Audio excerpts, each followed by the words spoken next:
वबरकातुहू।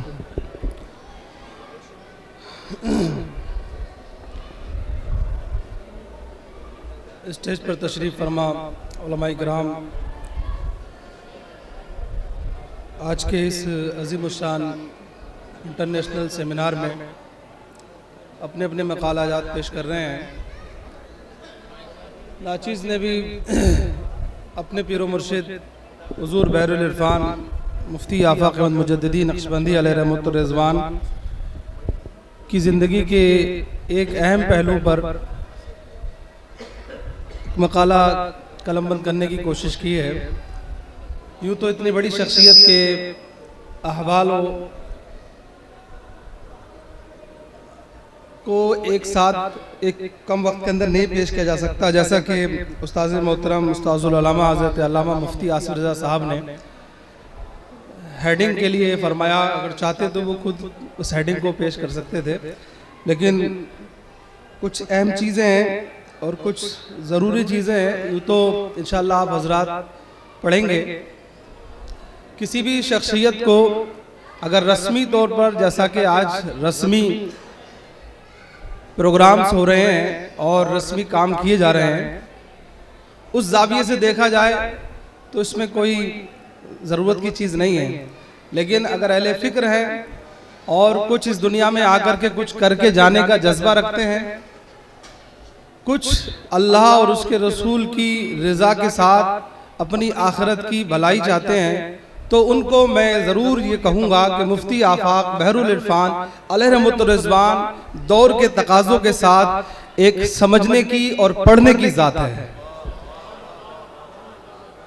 ये ज़रूरी है। मौलाना बनना आसान है, मुफ्ती बनना आसान है, पीर बनना भी आसान है, लेकिन मुफ्ती आफ़ाक़ जैसा बनना,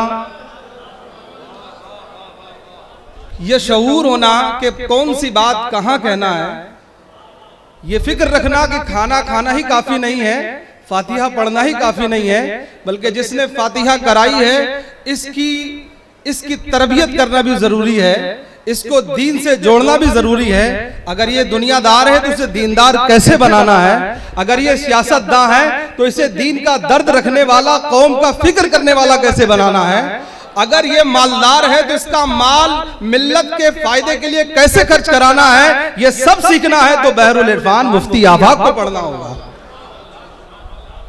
और सफर तो सब करते हैं, आजकल बहुत से लोग फ्लाइटों से करते हैं, ट्रेनों से करते हैं, ये बताना बहुत आसान है। फेसबुक और इंस्टाग्राम पर और सोशल प्लेटफॉर्म पर इनको शेयर करना बहुत आसान है, लेकिन इन्हीं आसानी वाली चीजों के अंदर रह करके सुन्नत रसूल को पकड़ना और उसके मुताबिक जिंदगी गुजारना, ठंडी एसी में रह करके तहज्जुद पढ़ना और बड़े प्लेटफॉर्म पर खड़े होकर के सबसे पहले अल्लाह का नाम लेना और अपना और अपने पीर का नाम लेना बाद में लेना, पहले रसूल की तालीम को पहले काम करना, ये मुफ्ती आफ़ाक़ का काम है।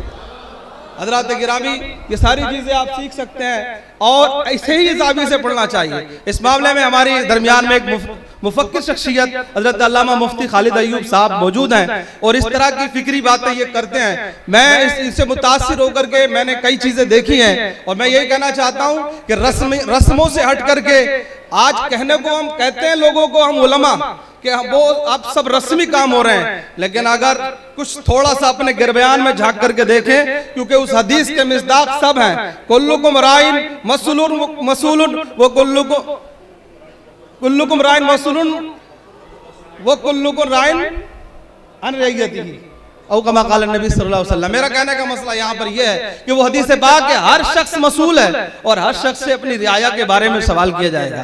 क्या आप मसूल नहीं होंगे?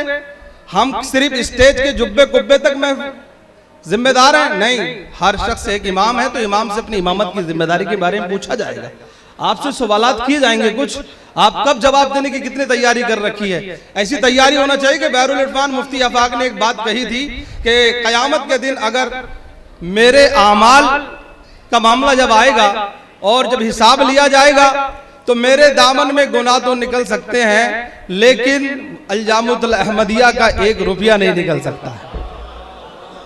अब मैं इस बात शुरू करता हूं। मैं, हो सकता है आप लोग गिरा गुजरे हमारे अहले इल्म के ऊपर थोड़ा सा बाहर होगा मेरी गुफ्तगू को, लेकिन मैं 2-4 मिनट के लिए आपसे कुछ बातें कहना चाहता हूँ। मैंने हेडिंग से इंशाल्लाह सुनाऊंगा और 1-2 बातें, क्योंकि जो सोबत में रहा होता है उसे थोड़ा बहुत कुछ पता ज्यादा होता है।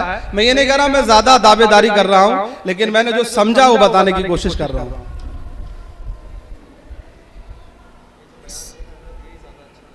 असफारे दावत व तबलीग जो है, हुजूर बहरुल इरफान ने तकरीबन 35 साल किए, 35 साल। 1984 में अल्जामुल अहमदिया की शुरुआत की एक पेड़ के नीचे से। अब मुफ्ती अशरफ साहब ने कहा तो मैं ऐसे ही बयान कर दे रहा हूं। 1984 में अल्जामुल अहमदिया से अपने सफर का आगाज किया बहरुल इरफान मुफ्ती आफाक ने। एक पेड़ के नीचे से शुरुआत की थी और उसलूब दावत हुजूर बहरुल इरफान का आप समझ लें काम करने का तरीका क्या होता है। हम इसके बहुत आदी हो चुके हैं कि कोई फातिहा कराएगा, कोई जलसा कराएगा, फिर हम पूरी तैयारी के साथ जाएंगे और धुआंधार तकरीर करेंगे और फिर हम दीन का काम करेंगे। शायद ये काम अधूरा और नाकिस और ये फिक्र गलत है कहीं तक। बहरुल इरफान की फिक्र कुछ इससे हट करके थी। आइए देखें हुजूर बहरुल इरफान का अंदाज क्या था दावत का। जब उन्होंने शुरुआत की तो कन्नौज के महल्ला हम्मालीपुरा में छोटी सी मस्जिद है जो आज हजरत वाली मस्जिद के नाम से मशहूर है और मस्जिद नक्शबंद उसे कहा जाता है। आप जब तशरीफ लाए 1984 में रमजान के महीने, तो वहां पर एक अधूरी दाढ़ी वाला और देवबंदी फिक्र का शख्स नमाज पढ़ाता था। आप आए क्योंकि आपको यहां काम करना था, तो आपने उससे एक छोटा सा मुआहिदा किया, कभी हम भी करके देखें। आपने कहा कि भाई ऐसा है, आप रमजान शरीफ में मुझे इजाजत दे दे कि मैं इस मस्जिद में नमाज पढ़ाऊंगा, तरावी मैं पढ़ाऊंगा, मस्जिद के सारे काम मैं करूंगा और जिस दिन नजराने का टाइम है वो नजराना आपको दे दूंगा, नजराना मैं आपको दे दूंगा। वो शख्स तैयार हो गया क्योंकि उसका मकसद ही ये था और बहरुल इरफान का मकसद मकसद नबवी था, मकसद मदीना था। इसलिए पूरा महीना काम किया। काम वालों के लिए रास्ते बन जाते। ये बात हुजूर बहरुल इरफान शुरू से कहा करते थे। आज बहुत से उलमा अइम्मा इस बात का रोना रोते हैं और हम तो देखते हैं व्हाट्सएप के ग्रुप में ये बोर्ड डाला जाता है कि इमामों की तनख्वाहें कम है और ये है। यकीनन ये काबिले गौर पहलू है, लेकिन कहीं ना कहीं तवक्कुल की तारीफ समझने में हमने भी कमी की है, या तो जानबूझ करके या किसी न किसी वजह से। जिस तवक्कुल का दर्स हम दूसरों को देते हैं, कहीं ना कहीं पहले हमें समझने की उसे जरूरत है। बहरुल इरफान कहा करते थे जो इमाम ये शिकायत करता है कि ये तनख्वाह कम है, ये कम है, वो कम है, तो उसकी दावत में और उसके खुलूस में कमी है, अल्लाह के दिए हुए रिस्क में कमी नहीं है। यही काम किया था हुजूर बहरुल इरफान ने दावत का। शुरुआत की थी यहां से, नतीजा निकला 1 महीना बहरुल इरफान ने उस मस्जिद में काम किया और अल्जामुल अहमदिया जैसे किले की पहली बुनियाद रख दी। और जब शव्वाल का महीना आया तो अल्जामुल अहमदिया वजूद में आ गया अल्हम्दुलिल्लाह। और आज उसी अल्जामुल अहमदिया के प्लेटफॉर्म से हुजूर बहरुल इरफान ने काम किया। तो इजमालन आप जान लें कि तकरीबन 1 लाख मुरब्बा मील पर इस अल्जामुल अहमदिया के लेंटर्स पड़े हुए हैं और तकरीबन 90 बीघे जमीन अल्हम्दुलिल्लाह हुजूर बहरुल इरफान ने इसके लिए मुहैया की है। तकरीबन 2500 दीनी और असरी तालीम अल्हम्दुलिल्लाह तलबा इस अल्जामुल अहमदिया की बिल्डिंग्स के साये में रह करके हासिल कर रहे हैं। तकरीबन 1000 तलबा व तालिबात अल्जामुल अहमदिया सुन्नी और जामिअतुल मोहसिनात में, और जिस वारसी पब्लिक इंटर कॉलेज में आप बैठे हुए इसके हाल मलाफाक हाल के अंदर हजरत गिरामी, और इसके अलावा सरिन पब्लिक स्कूल में ये यहाँ का दावती काम है। रोजाना अल्हम्दुलिल्लाह अल्जामुल अहमदिया संस्था के तहत अल्हम्दुलिल्लाह 2500 बच्चे अल्लाह और उसके रसूल और अपनी दुनिया और आखिरत की तैयारी कर रहे हैं। ये हुजूर बहरुल इरफान मुफ्ती आफाक की दावत का नतीजा है। हजरत गिरामी, उनकी जिंदगी के पहलू बहुत हैं। पूरे हिंदुस्तान में सफर किया, कौमी सफर भी किया, बैनुल अक़वामी भी सफर किए, और हर सफर उनका हमारे लिए लायक तकलीद है। हम अगर मौलाना हैं, मुफ्ती हैं, तो मुफ्ती आफाक को पढ़ें। हर सफर को आप पढ़ेंगे तो इंशाअल्लाह आपको बहुत कुछ हासिल होगा। मेरा मशवरा है कि जब किताब सामने आए तो आप जरूर पढ़िएगा। उनके काम करने का अंदाज क्या था, असफार दावत कैसे रहे। आपके असफार तो बहुत से हुए हैं पूरे हिंदुस्तान में, आपने शायद ही कोई सुबह बचा हो जिसमें आपने ना जाकर के दीन की दावत का काम किया। मैं जिनमें खुद रहा हूं उसको बताने की कोशिश कर रहा हूं, और समझें आप इसको कि हुजूर बहरुल इरफान रिजवान ने हिंदुस्तान के कई सूबों में आपने शाखे कायम की अल्जामुल अहमदिया की, निरी मस्जिदों के आपने संगे बुनियाद किए, कई जगह कॉलेज आपने कायम किए, और अक्सर आपकी कोशिश ये रही है कि जब आप जाते थे किसी जगह पर, अब उसलूब दावत पर थोड़ी सी बात बताना चाहता हूं कि हुजूर बहरुल इरफान का जो उसलूब दावत था, अगर आज हम अपना लें उसे तो इंशाअल्लाह हम भी कामयाब इंसान बन सकते हैं। आपको मैं बताना चाहता हूं कि हुजूर बहरुल इरफान जब कहीं किसी जलसे में जाते तो सिर्फ तकरीर पर फोकस नहीं रहता था, उनका अंदाज़े दावत किया था। हमारे गांव में डिस्ट्रिक्ट अमरोहा हसनपुर के पास पिपलोदी खुर्द, जब आप वहां तशरीफ ले गए तो आपने इलाके के हालात का जायजा लिया, और आपकी आदत थी जब किसी गांव में जाते तो पहले ये पूछते थे मस्जिद कहाँ है, दूसरे ये सवाल करते थे कि यहाँ मुस्लिम आबादी कितनी है, तीसरे ये सवाल करते थे कि यहाँ पर जो है कौन कौन से फिक्र के लोग रहते हैं, और उसके बाद इदारों का पता कर लेते थे। यानी कि जो लोग दुआ ताबीज के लिए आते भी रहते थे उनके भी काम करते रहते थे, और मिल्लत की कहां से जो कमजोरी है उसको जानने के बाद में उनके लिए उस इलाके में कौन सा बेहतर काम किया जा सकता है वो भी करते रहते। जहां जरूरत पड़ी वहां मदरसा कायम करना तो वहां मदरसा कायम करने की प्लानिंग शुरू कर देते थे, जहां मस्जिद नहीं होती तो वहां मस्जिद की। जब हमारे यहाँ पहुंचे, शुरुआत की बात है 2006 की, 2006 में जब हजरत ने वहां पर जाना शुरू किया तो हजरत ने पूछा कि यहाँ इलाके में कैसे कैसे हालात हैं। हमने बताया हजरत यहाँ पर ये गांव है। एक इलाका वो है कि जो डिस्ट्रिक्ट अमरोहा से अनूप शहर को कनेक्ट करता है, यानी तहसील हसनपुर से इधर गवा और ये पूरा इलाका। इस इलाके में तकरीबन 14 गांव ऐसे हैं कि जो अक्सरियती गैर मुस्लिम हैं और बहुत ही कम तादाद में मुसलमान हैं। हुजूर बहरुल इरफान से मैंने अर्ज किया, हुजूर ये इलाका है, यहाँ पर आज तक यहाँ हमारे इलाके में बड़े बड़े अल्लामा और बड़े बड़े वक्त के पीर लोग आ चुके हैं, लेकिन आज तक कोई उस इलाके में नहीं गया। तो आपने फरमाया कि हम चले गए। मैंने कहा हुजूर हालात ऐसे हैं कि वहाँ खाना भी नहीं मिल सकता है और गाड़ी का तेल भी नहीं मिल पाएगा। उस टाइम यहाँ गाड़ी भी हजरत की बहुत ही वैसी थी, कमजोर गाड़ी।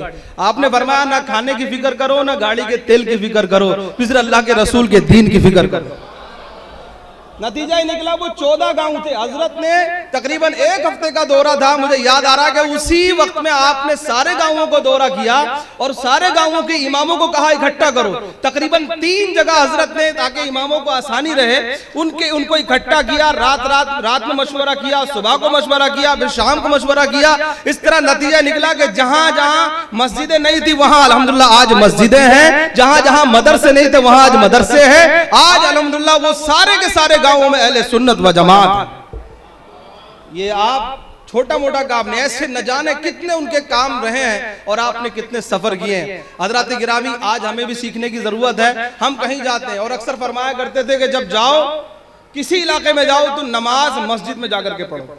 आज हमारी बहुत बड़ी कमजोरी पाई जा रही है कि हम मस्जिद नहीं जा पाते। मस्जिद जाकर के नमाज फरमाते थे, सफर में भी रहो तो कोशिश करो बाजमात मस्जिद में अदा करो, क्योंकि तुम्हारी गुफ्तार इतना लोगों पर असर नहीं डालेगी जितना तुम्हारा किरदार लोगों पर असर डालेगा। ये एक सच्चाई है। हुजूर बहरुल इरफान ऐसा करते थे और इसका असर कितना पड़ता है हजरत गिराबी, इन चीजों का असर पड़ता है। सफर अगर आप हुजूर बहरुल इरफान के साथ रहते तो आपको पता चलता, जिसके बारे में हजरत सूफी आफ्ताब साहब क़िबला दामतुल्लाह अली ने बयान किया है। बहुत ज्यादा उन्होंने हजरत के साथ सफर किए हैं। मैं शरीफ एक के सफर में रहा था, मुझे आज भी वो आपके जुमले याद हैं। MP के सफर पे राजस्थान से हम लोग गाड़ी में बैठे थे, मैं शायद पहली बार AC में बैठा था हजरत के साथ। हम लोगों ने रात को जो है नमाज इशा के बाद पूरा दिन हो गया था, इससे पहले एक दिन और गुजर चुका था, सफर में रहे। आराम का नाम कम होता था, हुजूर बहरुल इरफान की बारगाह में काम का काम ज्यादा हुआ करता था। तो आप हम लोग बहुत थके हुए थे बैठे। इशा की नमाज पढ़ने के बाद में आप हजरत ने कहा जल्दी सो जाओ। हम लोग सो गए, लेकिन थोड़ी सी देर के बाद में टाइम ज्यादा नहीं था, आपने फिर उठा दिया और फरमाया अल्लाह नेमत दे तो उसका हक अदा करो। AC में बैठे हो तो लेटे हो तो इसका मतलब ये नहीं कि सोते रहो। आपने फरमाया तहज्जुद की नमाज भी पढ़ो। ये होता है अपने छोटों की तरबियत इस तरह की जाती है ताकि उन्हें किसी लायक बनाया जा सके। आज हमारे बड़े बड़े लोगों को इस तरफ तवज्जो नहीं है, अपने नीचे वालों को इस तरफ तवज्जो दिलाने की बहुत ज्यादा जरूरत है। बड़ा वही होता है जो अपनी शाखों का ख्याल रखता है, और जो अपनी शाखों का ख्याल नहीं रख पाता वो झाड़ बन जाता है और एक दिन काट दिया जाता है। बहरूल इरफान ने अपने पत्तों को बहुत संभाल के रखा है, इसलिए आज बहरूल इरफान के सारे अशआर, सारे शजर अल्हम्दुलिल्लाह फलदार नजर आते हैं। इसलिए हज़रात गिरामी इस तरफ भी तवज्जो देने की जरूरत है। मैं आखिर में आपको ये बताता चलूं कि उन्होंने ऐसे तो बहुत से काम किए और उनकी दावत के बहुत से वाकयात मैंने कई चीज कोशिश की है उनको जमा करने की, लेकिन दावत का एक बहुत ही ज्यादा आपको जज्बाती करने वाला वाकया मैं आपको बताना चाहता हूं। शुरुआत का दौर था, हुजूर बहरूल इरफान पास में एक कन्नौज के पास तिरवा है और इसी तरफ एक गुरोली गांव है। वहां के लोगों ने हुजूर बहरूल इरफान को आज से तकरीबन 20-25 साल पहले दावत दी कि हुजूर आपको हमारे यहाँ आना। उस टाइम फोन का कोई तसव्वुर नहीं था, दावत दे के चले गए। हुजूर बहरूल इरफान मुफ्ती आफाक अलैहि रिजवान वहां उनकी दावत पर शाम के टाइम यहाँ से पहुंचे तो रात बहुत ज्यादा हो गई। रात ज्यादा हो गई, वहां पहुंचे तो कोई सवारी का इंतजाम था नहीं, और उस इलाके में कोई खतरनाक जो है जानवर का आने का वहां पर लोगों को अफवाह थी या हकीकत थी, ये बताया गया था कि जानवर है, और कोई भी वहां आता जाता नहीं। और हुजूर बहरूल इरफान को पता भी नहीं था कि किस जगह पर गांव किस तरफ है, कि लोग आएंगे तो ले जाएंगे, लेकिन लोग आए होंगे, हुजूर बहरूल इरफान लेट हुए या किसी वजह से, बहरहाल टाइम रात का बहुत हो गया था। अब हुजूर बहरूल इरफान जब वहां पहुंचे तो गांव पहुंच नहीं पाए। जो गांव जाने से पहले जो शाहरा थी वहां पर एक पेड़ था, आप रात भर उस पेड़ के ऊपर रहे, रात भर पेड़ के ऊपर रहे और आपने पूरी रात वहीं गुजार दी, क्योंकि आगे रास्ते का और रास्ता बताने वाले का भी पता नहीं था और कोई आने वाला नहीं था। जब पूरी रात गुजर गई, सुबह को लोग आए, फिर हुजूर बहरूल इरफान उस गांव में गए और आपने जो आपकी दावत का जो प्रोग्राम था आपने वो प्रोग्राम किया और फिर अल्जामतुल अहमदिया वापस आए। क्या आप और हम इससे अंदाजा नहीं कर सकते हैं। आज हमारे यहाँ तो हाल ये है कि मिजाज के मुताबिक गाड़ी नहीं पहुंची तो हम वापस लौट जाते हैं, मिजाज के मुताबिक इंतजाम नहीं हुआ तो हम प्रोग्राम नहीं करते हैं। ये हुजूर बहरूल इरफान बता रहे हैं कि मक्की जिंदगी क्या है और मदनी जिंदगी क्या है। इन तमाम चीजों को जहन में रखो, तभी दीन का दुनिया में काम कर सकते हो। ऐसी बहुत सी चीजें हैं जो हुजूर बहरूल इरफान की जिंदगी से हमें सीखने को मिलती है। आज उलमा को खासतौर पर, पीरों को खासतौर पर हुजूर बहरूल इरफान से सीखने समझने की जरूरत है। एक बंदे ने 35 साल के अंदर इतना बड़ा काम कर दिया कि तकरीबन हजारों लोगों को अल्हम्दुलिल्लाह राह रास्त पर लेकर के आए। न जाने कितने लोगों को कुलूब जाकिर कर दिए, न जाने कितने लोगों को राह रास्त पर लाए। ये हुजूर बहरूल इरफान की जिंदगी हमें बताती है। कहने को बहुत सी बातें हैं, इंशाअल्लाह बाकी चीजें मैं आपसे अर्ज करूं लास्ट में, इंशाअल्लाह आप हजरात जानेंगे हमारे और उलमा से। एक आखिरी बात और सुन लें, आजकल हमारे यहाँ ताल्लुकात बनाने का मिजाज बहुत बन रहा है, लेकिन ताल्लुकात का इस्तेमाल अपनी मादी चीजों के लिए है, दीन के लिए नहीं है, और ये बहुत बड़ी चीज है। आजकल बहुत से लोग पढ़े लिखे लोग बड़े हो जाते हैं अपनी दुनियावी सूझबूझ की बुनियाद पर, लेकिन मेरा एक मशवरा है कि हुजूर बहरूल इरफान की जिंदगी का ये पहलू भी जरूर समझ लें। हुजूर बहरूल इरफान मुफ्ती आफाक अलैहि रिजवान के ताल्लुकात मालदारों से रहे, लेकिन उन मालदारों को हुजूर बहरूल जो जितना ज्यादा जुड़ा, ऐसे से मालदार जो ज्यादा मालदार हुजूर बहरूल इरफान से जुड़े तो ऐसे ऐसे हो गए कि बेदाढ़ी वाले थे तो दाढ़ी वाले बन गए, बेदाढ़ी वाले थे तो दाढ़ी वाले बन गए, और कम से कम ताल्लुकात वाले थे तो पक्के सुन्नी बन गए, और माल वाले थे तो दीन के काम के लिए वो ऐसे बन गए हुजूर बहरूल इरफान के आज उन्हें उनकी सुन्नियत से कोई मोड़ नहीं सकता।